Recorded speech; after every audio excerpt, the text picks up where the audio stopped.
All right, my name is Jack, and this is Priyera, and we also had a project that centered on the VA Gardens.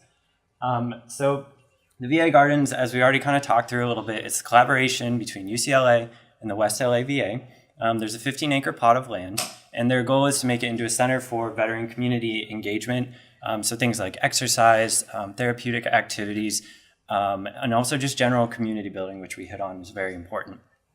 So what Pri and I have been working on more specifically is kind of helping that happen from the ground up. Because not only do we want to make it a community space, but UCLA and the VA want to make it a green space as well. So Pri and I have been looking at the soil, seeing what we can do to revitalize it, make sure that it's good for all the great initiatives that we want to implement.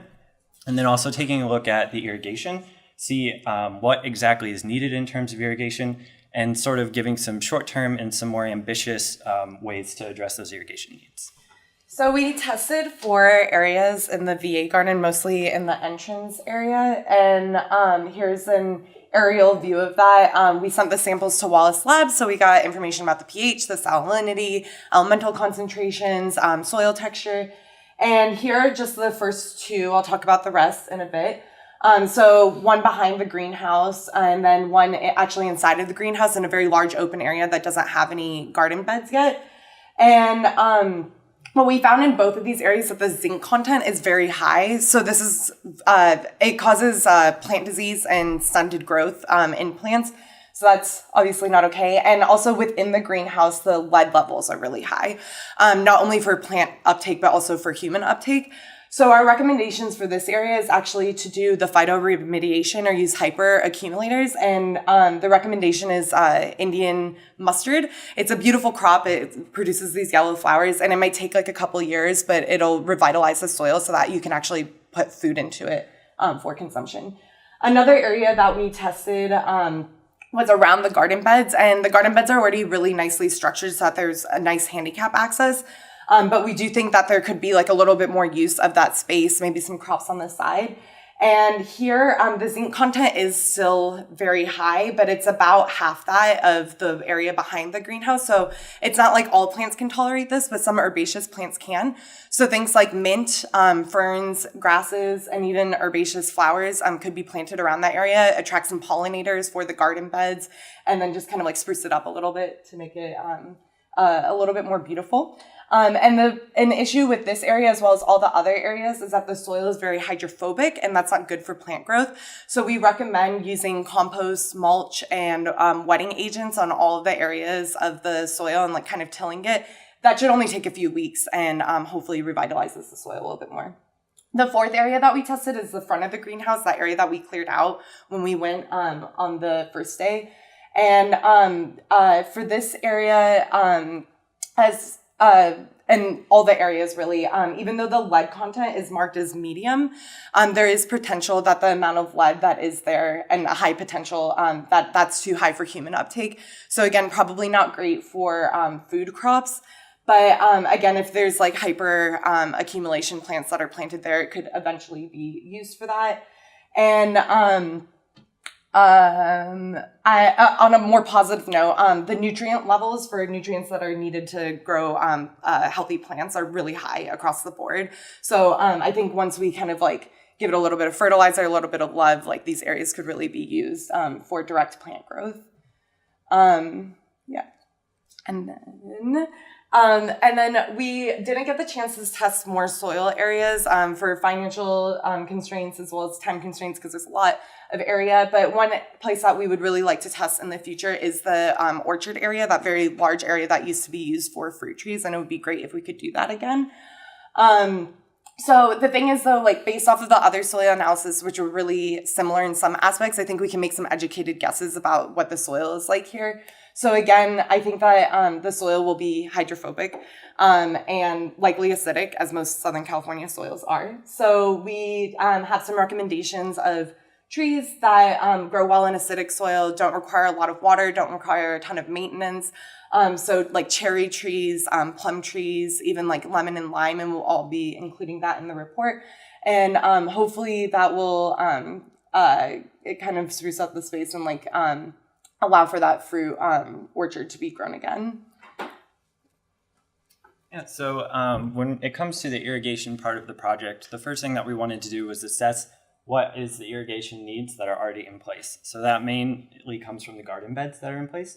So we did some calculations and found that with those raised garden beds, with the area that we have, it comes to about 15,500 gallons per year. And so using that as sort of a basis, we also looked into how much just adding like a second plot, something small, something manageable, how much that would add to the total water need for the garden. So we considered adding about like a 200-foot squared plot. This would be something that's actually flat, so not in raised beds. So it would actually consume a lot less water.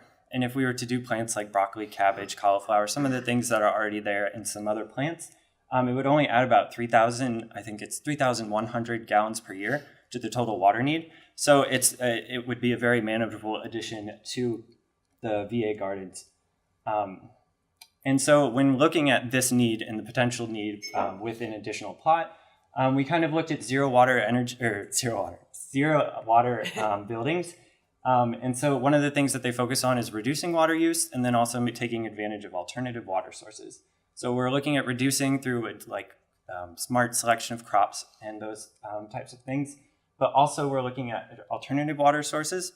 So the main two that we looked at were gray water and rainwater.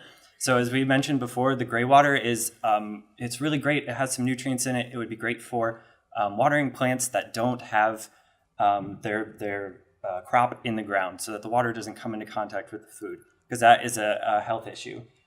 So because of that and because of the policy challenges and challenges with retrofitting for gray water, the main alternative water use that we decided to focus on was rainwater. So with rainwater in the VA gardens, the main thing that we looked at was utilizing the greenhouse. So should the greenhouse be renovated or a new one is built?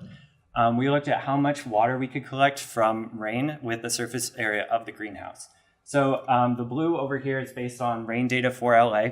And you can see it shows how much water would be available to be collected from the rain with the area of the greenhouse. And so this is based on a storage system with 1,000 gallons. And so obviously in these winter months, the storage would just be completely full. And so then we look at how much water is consumed by the garden beds, and we subtract that from the 1,000 gallons stored, and that gives us how much water would be left at the end of every month. So winter months, we're totally good on water use. It's all covered by the rain. And then when summer comes, obviously the tank will dry up and we'll have to use city water instead. So when it comes to rainwater capture, it's really good for reducing annual water use. With a system like this, you would reduce the annual use of the garden by 50%. But the problem is that you still have this need for water when there is no water. So these are some of the ideas that we have to help reduce the need for water in drought season, as well as more storage opportunities to displace some of that water from the winter to the drought season. So this is just one example. This is a system called Intelligent Irrigation, and here it's seen in raised garden beds. So what it is, it's a pressurized irrigation system, those white pipes right there. It's like drip irrigation where it's underneath the soil, but instead of just letting the water drip out, it actually is pressurized and shoots the water out. So it does a really good job of making sure that the soil is evenly moist. And they advertise that it can reduce water consumption by up to 60%. So that is a good opportunity for us. We'll see if the marketing claims hold up if it is implemented. But another really cool idea that we had was implementing like a built-in underground cistern. So something like that could make a huge amount of water storage available with a relatively low-cost option. And there are other urban farming initiatives that have already done some things that are similar to this. So it wouldn't be out of the realm of possibility to use that as a guide.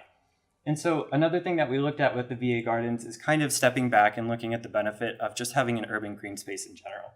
So the map that we just saw zoom out and then go in is of the Urban Heat Island Index. And so that's a measure of how much urban fixtures like parking lots, roads, and buildings increase the local temperature because of their ability to absorb heat. And then they continue to kind of have that heat throughout the day. So if you look, the Veterans Garden is kind of right on the border between a space where the Urban Heat Island effect is a little bit worse. And so it's kind of convenient to just to illustrate the point that these urban fixtures these green urban fixtures actually have benefits beyond providing food and anything like that. There are a lot of other things that goes into it. So you can see just between the neighborhood here and the Veterans Garden, there's a little bit of a difference because the neighborhood has buildings, roads, things like that. So we wanted to kind of just put another benefit that might not be thought of to having this urban space to be considered. And we wanted to provide the VA garden with some similar and inspirational community gardens throughout America that have done really successfully. And so here, a picture is just one example. It's the Michigan Urban Farming Initiative. And it's a huge plot with 2 acres of produce, 200 fruit trees, a children's sensitivity garden, so a little bit of additional community outreach integrated in there. And it's a completely volunteer-based nonprofit organization that's been really successful. And they actually did they tore down an old house on the property and used the basement for the Cistern building. So they have like the resources for that, and they were able to crowdsource and fundraise and have information on like how to get volunteers and whatnot. We also wanted to provide some information about like possible collaborators around UCLA or around like the Los Angeles community. And I've been looking at farms that already have collaborations with UCLA, and I've already talked to the manager of One Gun Ranch, and she's like really excited at the prospect of helping with like making the soil healthier, like irrigation models, like planting and whatnot. And something that I think we've really talked about a lot today that I really want to touch on again is yes, like we can provide more food and more energy and like environmentally friendly space. But really what this all comes down to, the nuts and bolts of this, is the veterans. And this space can provide a really beautiful and functional space for the West LA community and the veterans as well. And unfortunately, up to 20% of soldiers who come back from Iraq do have PTSD. The suicide rates of veterans is up 80% from 2016, from 30 years prior to that. Sorry, not from 2016, but 30 years prior to that. So this really can provide a good space for physical and mental health therapy and really get the veterans to engage with community members. Thank you.